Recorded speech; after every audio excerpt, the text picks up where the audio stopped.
आइ हम एकटा हल्दी रस्म के गाना लऽ कऽ एलहुँ हेँ, जेकि हमरा समय नहि होइ छलै हल्दी रस्म। आइ काल्हिके धियापुता जे देखै छथिन टीवीमे तऽ सब हल्दी रस्म करऽ लगलखिन हेँ। तैँ लऽ कऽ आइ हम एकटा गाना लऽ कऽ एलहुँ हेँ हल्दी रस्मके। मालती झा नीक लागत तऽ लाइक सब्सक्राइब करब। आजू रघुबर के हल्दी लगाओल, आजू रघु जी के हल्दी लगाओल।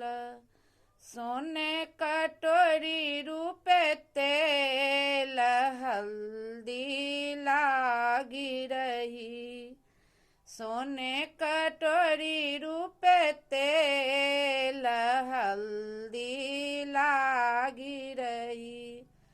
हल्दी लगाबथु अम्मा सोहागिना, हल्दी लगाबथु अम्मा सोहागिना। देतु मन भरिया शीस हल्दी लागी रही। आजू रघुबर के हल्दी लगाओल, आजू रघुबर के हल्दी लगाओल। सोने कटोरी करुआ तेल हल्दी लागी रही।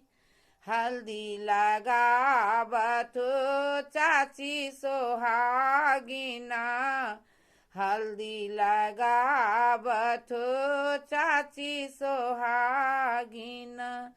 देतु मनी भरिया शीस हल्दी लागी रही। आजू रघुबर के हल्दी लगाओल, आजू रघु जी के हल्दी लगाओल। सोने कटोरी करुआ तेल हल्दी लागी रही।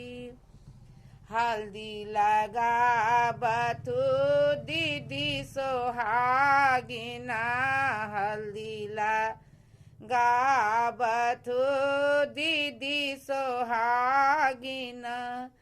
देतु मन भरिया शीस हल्दी लागी रही।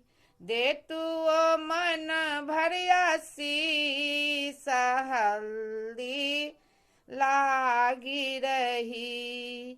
आजू रघुबर के हल्दी लगाओल, आजू रघुबर के हल्दी लगाओल।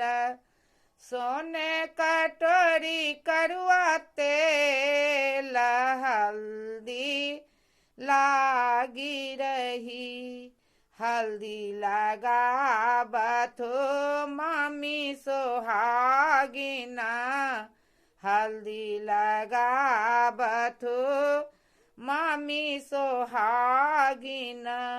देतु मन भरिया शीस हल्दी लागी रही।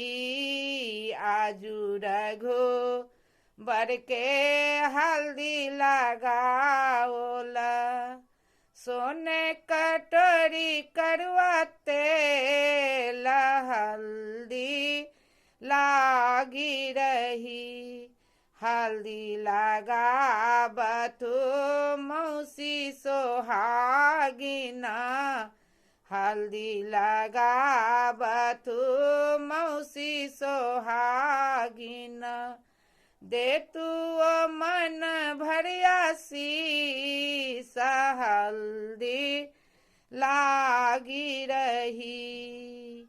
देतु मन भरिया शीस हल्दी लागी रही। आजू रघु जी के हल्दी लगाओला आजू बर के हल्दी लगाओल, सब मिली मंगल गाय, रघुबर के हल्दी लगी, सब मिली मंगल गाओ, रघुबर के हल्दी लगी। जय मैथिल जय मिथिला।